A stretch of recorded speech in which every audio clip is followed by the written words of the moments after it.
Hello, ladies and gentlemen, boys and girls. Welcome to my commentary for Capturing Custody, my second short film.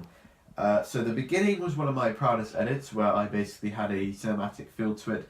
The opening sort of credits with the audio, where I searched up just audio of a bank robbery happening, and I used that as a sort of way to sort of understand what exactly happens in between this and the flashback. So the two characters that I did in fact cast originally was that was Tyler and another Tyler, who one played Nigel, who has the gun. That prop is from me. It's just a toy prop. And the other Tyler playing Jeff, I had asked him, and I also helped him in his film. But with Carlo, it was originally going to be Aaron Jennings, who basically gave me the AK-47 prop. And also would also give Carlo the that sort of thing he wears, which SWAT team uses. And here's another bit of my editing that I was quite happy with the flashback, where I had the black text there, and I wanted to have something like that. If not, I could just cut to black and have 1 hour ago was text there.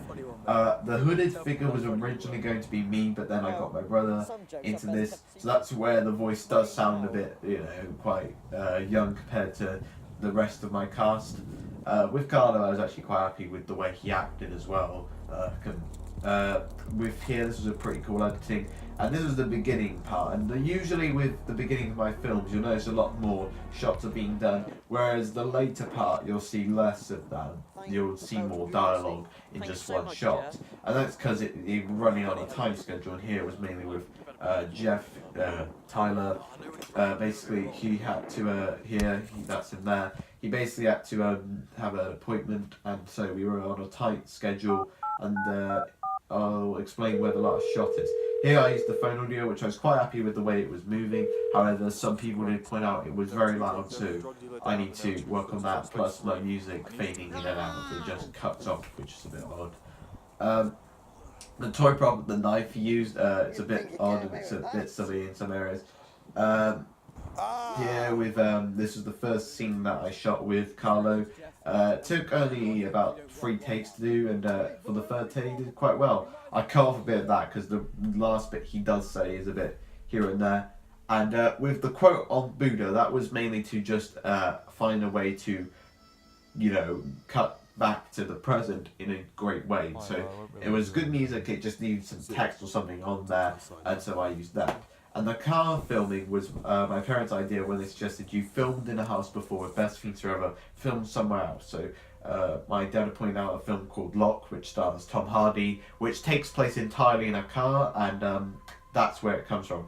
And what I liked about Carlo is that you could still see his facial expressions through the mirror of the car, which I thought was a really cool shot. That's the AK-47 prop. Surprisingly, we didn't get into too much trouble. We didn't get to any trouble with that, actually, funny enough. And I made sure to hide the number pad on the car quite well. So this took a while to do, this scene, this one shot where they just pick up a gun, and that's because of audio problems, so that's why you don't hear them talking. So I decided to just include some good music there. And 2 was also the fact that we had to trouble trying to get them out of the car. We had to give them the signal to get out of the car. It took a while for that to get done. And as you notice later on, the summer house, the other part of the house which I filmed in, that was an idea that we came up with whilst we were doing this filming, and so we thought that would be something unique. Hopefully that'll be okay. And that changes a bit of the script, where originally the deaths were also different. So the death of Nigel was that he was going to get stabbed by accidentally, like sliced his throat by accidentally by Jeff outside. Whereas a lot of the script did in fact change during the ending part of that, and because it was to sort it out, maybe change something, do something different with it. And but I still think we did pretty well with that. And with the acting here, there's a lot of improvising here that's going on. It's actually done really well eventually. Eventually, my friend Carlo did add in something quite funny when at the end he pointed out that him and his friend Tyler, Nigel, they were going to Mexico, which I cut that bit out, and I've cut a lot of the bit of the dialogue when they start laughing. Um, Here, this is a scene that's mainly inspired by Heat, another crime film which I had watched, and there's a cafe scene where basically the protagonist, Al Pacino, meets the antagonist, Robert De Niro. The protagonist is a policeman, and the antagonist is a robber, and they both discuss why they do what they do. And here I want to add something tragic, something unique, that maybe shows that they're not too different, and that they want to help out each other, whereas Nigel is the crazy psychotic person who in most crime films the psychotic person ruins everything, and it's here of course where something goes horribly wrong. And so this was only two shots, and this next part was when we start hearing more about the characters. And you'll notice with the music I include a lot of Doctor Who music. This was included also in Best Fiends Forever. I'm hopefully going to go ahead and change that. It's unfortunate because I really like Murray Gold's music. I think it works quite well, but I need to make sure I don't get a copyright strike or any trouble with the problem here. And here with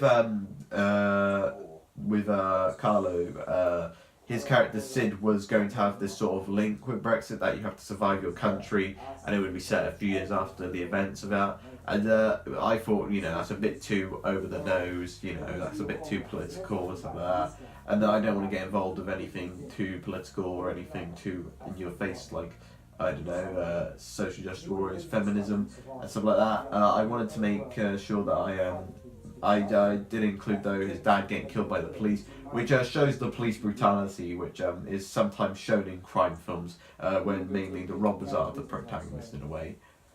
And here, this is a bit of the stuff. Some of it is, you'll notice, is improvised. Some of it's not from the some of it is from the script. Like, I think you're going to do that all day. I think from the script. And here we have to be careful of the gun because with Jeff. He had to go ahead and basically not hit the ceiling, and unfortunately he did in some areas because he was a bit tall. Also, you notice with the names of the characters, they begin, and their surname and first name is begins with the same letter, and that's to take that Marvel sort of advice to help you remember the characters a bit more. And here, this shot here was not shot by me, but when I had taken Tyler home because he had his appointment. This shot eventually happens with Tyler again, but that was the last shot of the film, if I'm correct.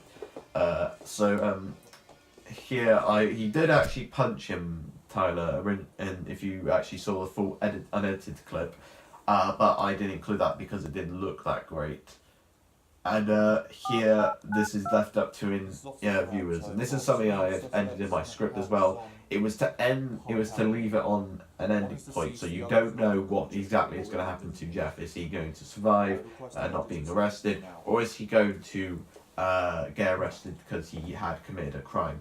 And as you notice, I put some catchy names on the titles of my films, and this one was quite good. So that's basically what I had for Capturing Custody. I was going to maybe perhaps have makeup on my film like before, but this time I did not, because I was going to have someone who did in fact do makeup, but she wasn't available, so that's unfortunate. But that's pretty much all I have to say about Capturing Custody. I hope you enjoyed my film. I hope you enjoyed my commentary and you found it insightful. If you have seen if you're wondering the new name of my channel, Second Time Agent is going to be my new channel where it's going to be my channel where I do new content for Doctor Who. So yeah, that's to give you a taste of what I'm a fan of. But that's all I've got to say about my commentary for my film. Please comment down what you found insightful and unique, or if you want to share any improvements with Capturing Custody that I haven't noticed, please comment down below. Thanks for watching, take care, and goodbye. Also, actually, I forgot to say this, but I'll say it now.